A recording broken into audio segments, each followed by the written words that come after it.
Smell of the ocean. This route starts a meandering run along the coast, winds its way up and along some crags, inland through some tight forested road, and then back down along a narrow peninsula. It's a well-rounded drive with a couple of nice straightaways and a healthy portion of squirrely corners. Go ahead, use that lead foot, but keep a tight grip on the wheel.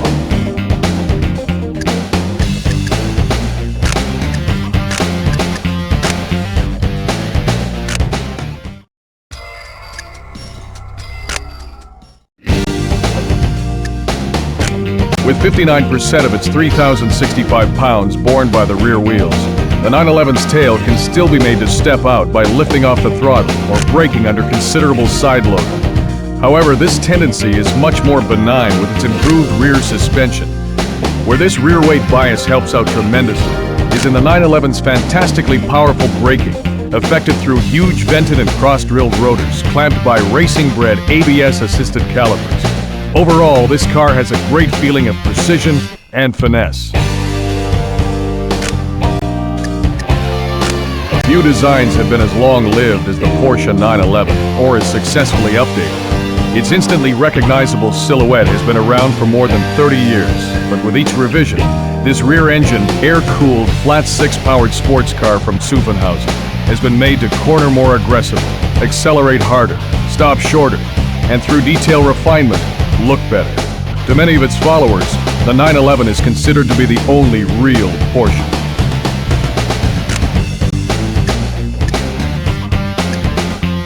As Ferdinand Porsche was commissioned to design the Volkswagen Beetle well before World War II, it's not surprising that the original Porsche 911 showed aspects of its design, from its rear-mounted air-cooled engine to its torsion bar springs.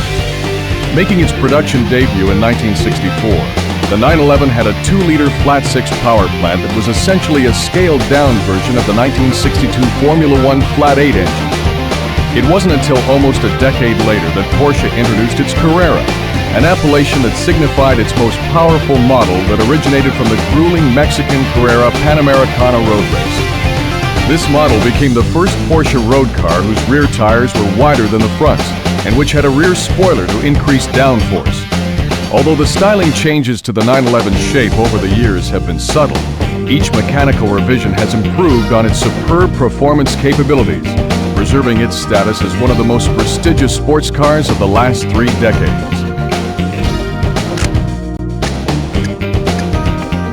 The 911's air-cooled flat-six engine has always been its most intriguing feature, with its belt-driven cooling fan and a crankcase to which bolts 6 individual cylinders and heads. To make the best use of its 270 horsepower, the engine is mated to a 6-speed transaxle, a Porsche production first. Also of note is the new aluminum multi-link rear suspension that replaces the less forgiving semi-trailing arms that the car has had since its inception.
Congratulations!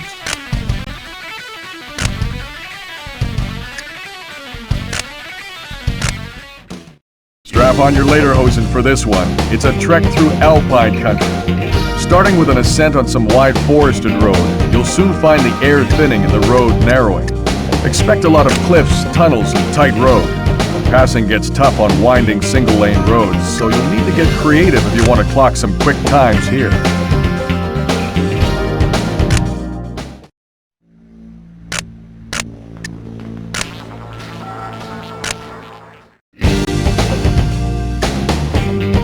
Carrying 200 pounds more than a standard Corvette and wearing wider tires, the ZR1 is a little less nimble, but more than makes up for this in sheer power and speed.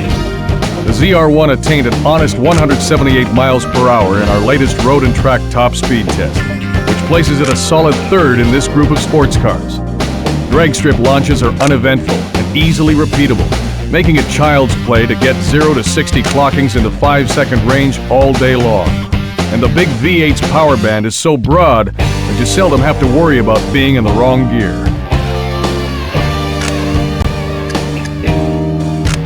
Long heralded as America's sports car, the ZR1 is the most powerful production Corvette ever made, foregoing the standard pushrod V8 for one with 4 cams, 32 valves, and 405 horsepower. The ZR1's LT5 engine is a multinational effort, with engineering assistance supplied by England's Lotus and assembly carried out by Mercury Marine in Stillwater, Oklahoma. Final assembly of the entire car is performed where Corvettes have long been built, in Bowling Green, Kentucky. Chevrolet introduced the Corvette in 1953 as the all-American answer to the very popular British roadsters of that era. Named after a sleek and fast Canadian submarine chaser of World War II, the first Corvette was fitted with a fiberglass body and the Blue Flame pushrod inline-6 engine. Although the fiberglass body and front-engine rear-drive configuration have become integral components of the Corvette's design, the body shape, engine, and chassis have seen much change over the last 40 years. In 1990, Chevrolet launched the ZR1 project with a mandate to build a supercar that would compete with Ferrari, Porsche, and other European sports cars. Though the last of the 6,938 ZR1s rolled off the production line on April 28, 1995, the ZR1 remains one of the fastest and most powerful production cars in the world. The Corvette's structure is unusual, with fiberglass panels that are bonded to a skeletal steel frame. This structure exhibits some flex, which takes away from the feel of precision. But tires, brakes, and suspension geometry are all so good that this is more of a subjective demerit than anything else. The ZR1's 6-speed transmission has an extremely tall top gear for relaxed cruising, and cockpit adjustable suspension damping makes those longer journeys more comfortable.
Congratulations!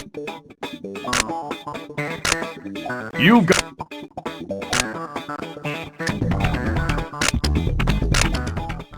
The desert heat has taken its toll on this old decrepit raceway. Loose gravel at the sides of the track can send the tail end out of control.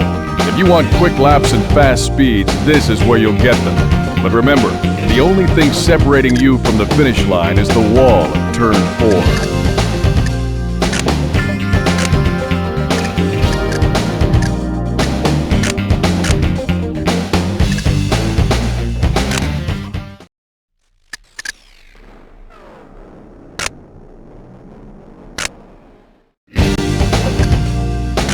With its short wheelbase and an impressive 450 pound-feet of torque, the Viper can feel twitchy when exiting low-speed corners if you're not smooth on the throttle.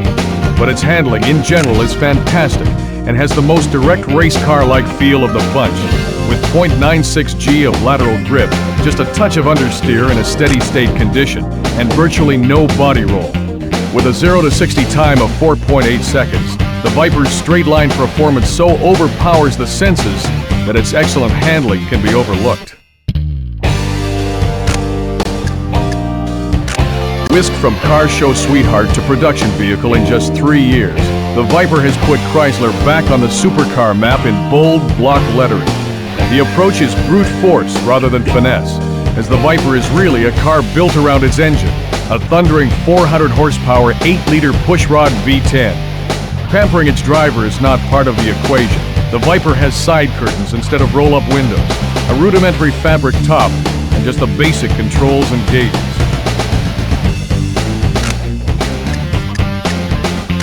Although claimed by some to be Chrysler's first true two-seat sports car, the Viper is based on the history of sports car designs dating back over 40 years.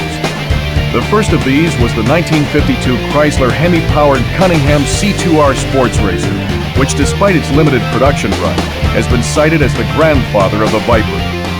Perhaps the greatest inspiration came from the legendary Shelby Cobra of the 60s, whose success was based on a formula developed by its creator, Carroll Shelby. He took British-built AC roadsters and bolted in massive 289 and 427 cubic inch V8s. In 1991, only 2 years after starting development, Carroll Shelby drove the Viper as the official pace car of the Indy 500. 1 year later, the Viper was rolling off the production line and into the eager hands of enthusiasts. By far the largest production car engine sold in the U.S. today, the Viper's 8-liter all-aluminum V10 shares the architecture of Chrysler's small block 360 cubic inch V8, but with 2 more cylinders grafted on. Its exhaust exits through side pipes incorporated into the rocker panels. The Viper's construction follows race car practice, with a square-section tubular steel frame, tubular double wishbone suspension with coil-over shocks and plastic bodywork.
Congratulations!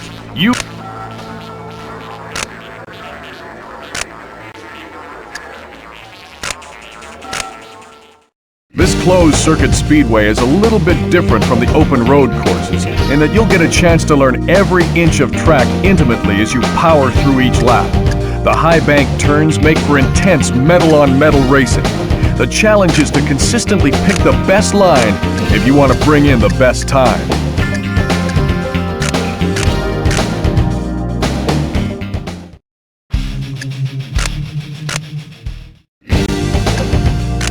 Despite being 55 pounds heavier than its predecessor, the 512TR's additional 41 horsepower get it to 60 miles per hour, a whopping 1.5 seconds quicker. The difference through the standing quarter mile is even more impressive, 12.9 seconds versus 14.5, earning a top spot among this bunch of sports cars.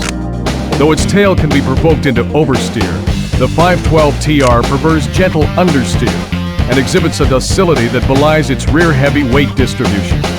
The unassisted steering, though very precise, can be heavy in low-speed turns. Italian style, beauty, speed, comfort, exclusivity. The Ferrari 512TR has it in droves. Able to play the roles of high-speed Grand Tourer or sports car equally well, this Ferrari is not at all nervous or high-strung. Its 421 horsepower flat 12 is the epitome of tractability. And one look at those huge body-side ducts lined with the strakes that have graced the Testarossa since 1984 make its mid-engine configuration readily apparent.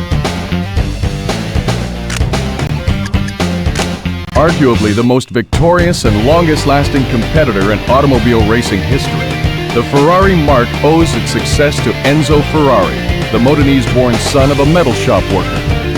Along with a small group of close colleagues and talented engineers, Enzo produced sports racing cars that were as beautiful as they were fast.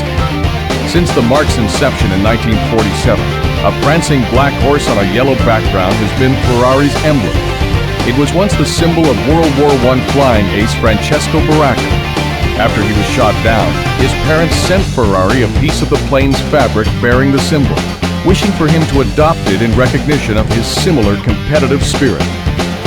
The earliest predecessor of the 512TR can be traced as far back as 1957 to the first production 250 Testarossa. This 12-cylinder Ferrari had its cylinder heads painted fiery red, which led to the name Testarossa, or Redhead. The tradition continues to this day on the 512TR. Besides making some of the most glorious mechanical noises on Earth, the 512TR's all-aluminum flat 12 is a thing of beauty, with intake castings that could be displayed at the Louvre. Compared with the Testarossa it replaces, the 512TR has 10% more power, larger 18-inch wheels and tires, a stiffer tubular frame, more precise steering, an improved braking system, and a redesigned interior.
Congratulations! You've got a top 10.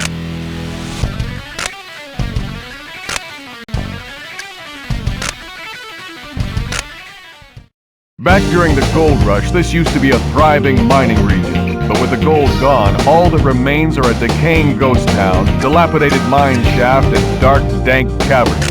Don't spend too much time reflecting on the glory days, as sudden twists and turns will immortalize you in this town's eerie legend.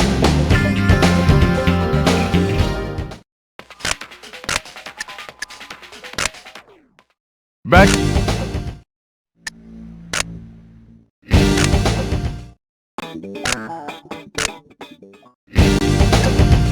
With its all-wheel drive system configured to drive the front wheels only when the rears start spinning, the Diablo VT retains its rear drive character, but with an extra margin of stability. Although aggressive use of throttle can still bring the tail out, power oversteer is much milder than the standard Diablo, and power can be put down sooner. With the capability of accelerating to 60 miles per hour in less than 5 seconds and attaining the fastest top speed of the group at just over 200 miles per hour, the Diablo VT is a formidable presence on either road or track. A direct descendant of the sharp-edged Countach that practically coined the term exotic, the Lamborghini Diablo retains the mid-mounted 4-cam V12, swing-up doors, and all the excitement of the original in a more rounded, smoothed-over form. Look closely and you'll see slightly larger engine air intakes and brake ducts that are the distinguishing marks of the VT, the all-wheel drive version of the Diablo. Never before has a Lamborghini put its power to the ground so efficiently. The roots of the Lamborghini Diablo go back to a small factory in Cento, Italy, where a mechanic-turned-industrialist started his career building tractors under the Lamborghini family name. Ferruccio Lamborghini's passion for exotic cars eventually changed the focus of his mechanical and entrepreneurial energies. And in 1964, the first Lamborghini production car was brought to market. Called the 350 GT, its hood emblem depicted a charging bull, a reference to Ferruccio Lamborghini's astrological sign of Taurus. The Miura P400, a V12-powered sports car named after a Spanish breed of fighting bull, sent other manufacturers back to the drawing board with its mid-engine design. Although well-received and often cited as the most beautiful Lamborghini ever designed, the Miura was replaced by the Countach in the mid-70s. Despite a difficult gestation period, the Countach became one of the most highly revered and sought-after true exotics. It then evolved, with basic configuration intact, into the more modern-looking and aerodynamically efficient Diablo.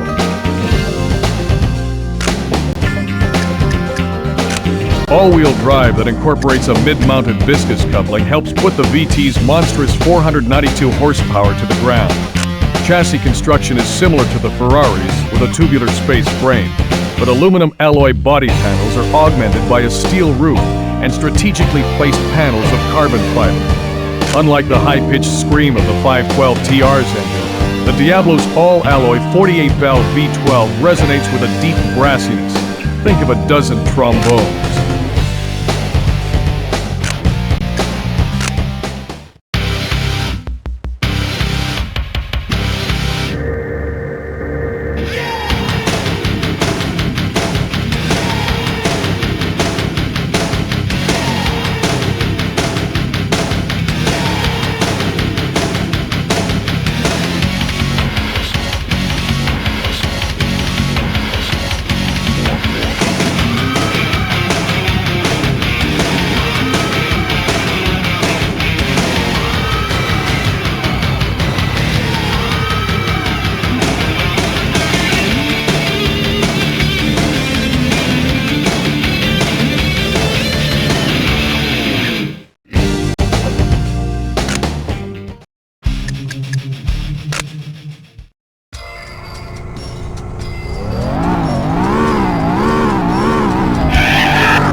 Congratulations, you've got a top...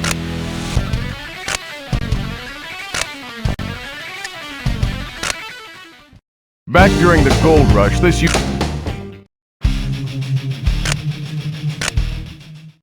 beautiful scenery on this course can be distracting and disastrous if you take your eyes off the road too long to savor the sights. Originally a quiet coastal drive, this stretch of road has been transformed into a high-speed closed-circuit twister. Picking up speed in the back straight is tempting, but with perilous cliff-top turns coming to greet you at 100+ miles per hour, you better have good reflexes.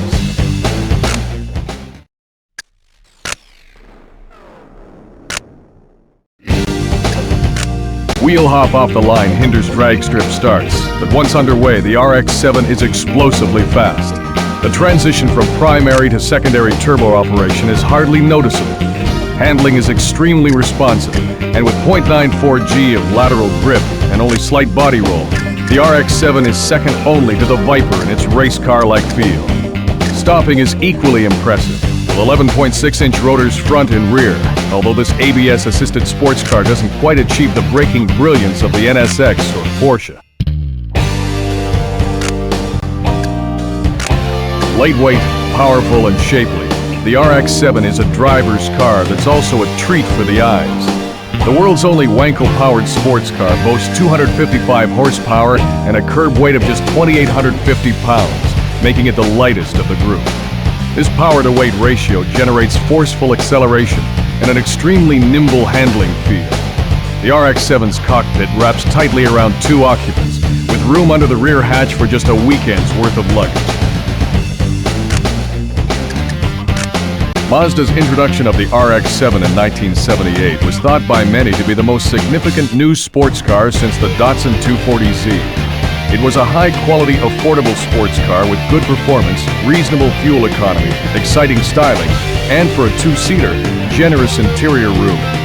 It was also the only sports car sold in the North American market powered by a rotary engine. The RX-7's twin-rotor Wankel engine has remained essentially unchanged over the years, except for increases in power and the addition of turbochargers. The 1986 through 1992 cars received semi-trailing arm independent rear suspension and a body style criticized for looking too similar to a Porsche 944. However, a radical redesign was delivered by Mazda in 1993 with an entirely new chassis, with the emphasis placed on lightweight and agile handling. Perhaps one of the most attractive cars on the road today, the new RX-7 is considered by many to be an affordable exotic, without the penalties of temperament and price associated with other such cars.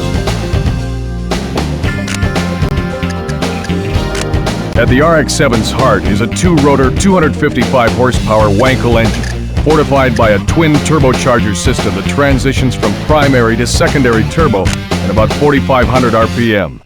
The RX-7's unit body is of steel, with an aluminum hood and minimized glass area for weight reduction. Further use of aluminum is found in the links of the RX-7's 4-wheel independent suspension to lower unsprung weight for improved handling.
Congratulations.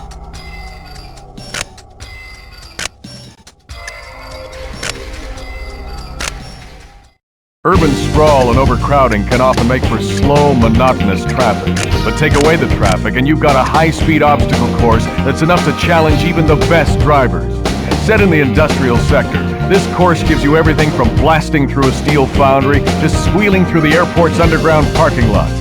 Trust me, city engineers didn't plan for this to be used as a racetrack, so you'll be contending with some pretty insane corners.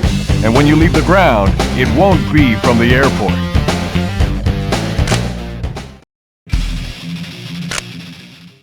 Urban.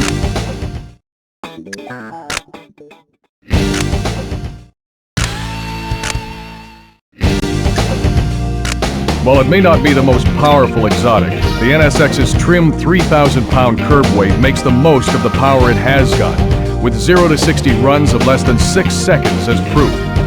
Forgiving and predictable are words that come to mind, with the driver needing to do something really foolish to get this car to spin. The steering feedback is so immediate and precise, it almost feels as if you're holding a tie rod in each hand. Powerful anti-lock brakes give the NSX the most stopping power of the bunch. Honda shook the automotive world by its lapels in 1991 with the introduction of the NSX, a 168-mile-per-hour exotic with an all-aluminum unit body and a 270-horsepower mid-mounted V6. Not only was it quick, agile, and forgiving to the inexperienced driver, the NSX established a new level of refinement for exotic cars. It's easy to get in and out of, it's quiet at cruise, its trunk will hold 2 golf bags, and its outward vision is superb for a mid-engine car.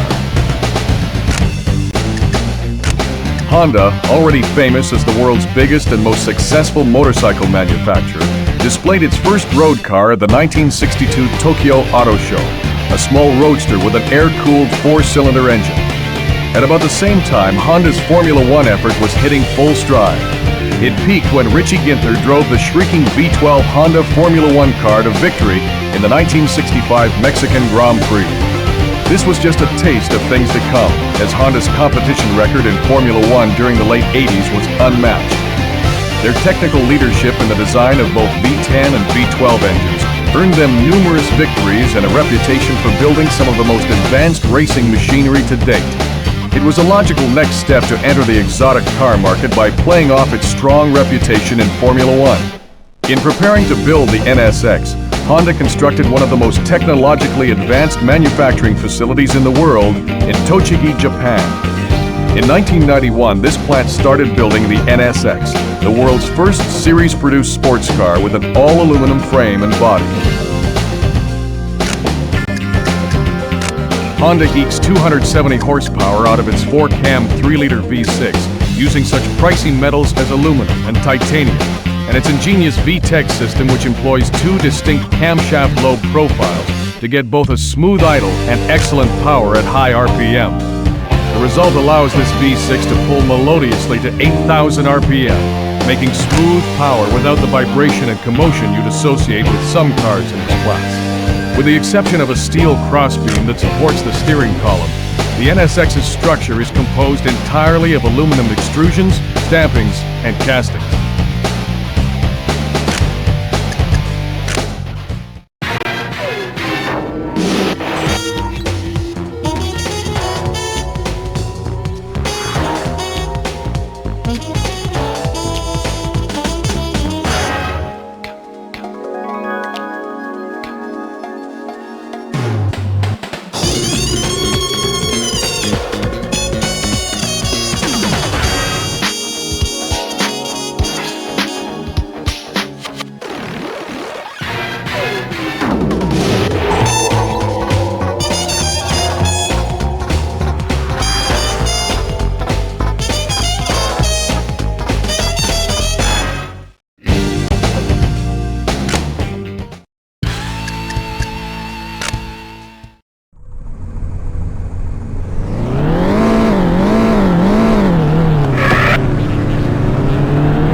Congratulations!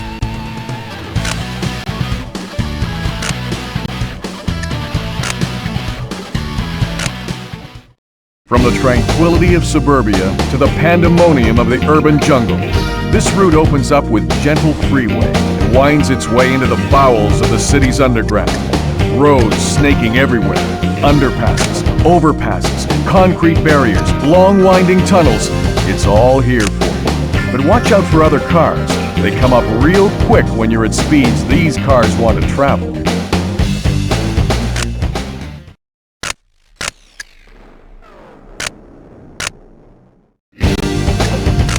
Defeat the standard traction control, and the Supra will take you to 60 miles per hour in a torrid 5 seconds flat, helped by a slick shifting 6-speed with throws as short as a Formula Ford's. Tremendous grip and extremely predictable handling manners make it easy to extract the most from this chassis, putting it near the top of the group for overall handling and control. But be careful when exiting tight corners. The tail can and will come out under power. From its enormous front air intakes to the clusters of tiny taillights under a towering F40 style wing, Toyota Supra is a powerful styling statement. It also has muscle beneath its hood to match those looks. A 3-liter twin-turbo inline-6 engine makes 320 horsepower, which ties it with the Mitsubishi 3000 GT VR4 for the most powerful Japanese production sports car made. The Supra's chassis employs no special gimmicks, just the basics for world-class handling. The origin of the Supra dates back to 1971, when Toyota introduced the Celica as an economical 4-cylinder sports coupe. It was 8 years later that Toyota decided to create a new, more powerful version of the Celica, outfitted with a 2.6-liter inline-6 power plant derived from the Cressida's engine. The new model, called the Supra, enabled Toyota to better compete with other popular economy-minded sports cars such as the Mazda RX-7 and Nissan 280ZX. The Supra underwent rather conservative body style and mechanical changes through its next 2 generations. But in 1993, Toyota unveiled a radical redesign. The new Supra Turbo's performance capabilities put it at the top of the pack of Japanese production sports cars, and squarely in contention with Europe and America's best. Like all the Supras before it, this version uses an inline-6 with a cast-iron block and aluminum head. But twin camshafts, sequential twin turbos, and a jumbo-sized intercooler help bolster output to 320 horsepower. Despite weight-saving efforts such as hollow fiber carpeting, dished head bolts, and a glass sphere-filled rear wing, the Supra's no bantamweight. Our scales show a healthy 3,450 pounds.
Okay, cameras are ready and rolling. Action, Lou. Wow. And action! Wow. Holy cow, does it ever go fast? Lou, we'd like to see you making this approach. Okay. We'll start from this side.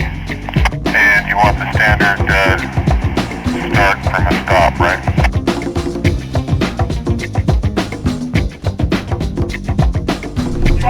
You're moving back and forth, me at the side of the car. Once we go to the back behind you, Point. Okay.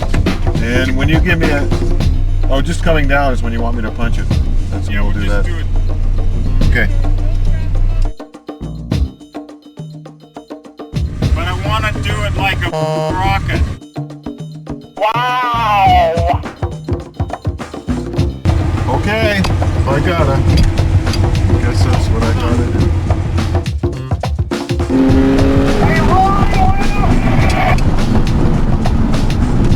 What do you mean am I rolling?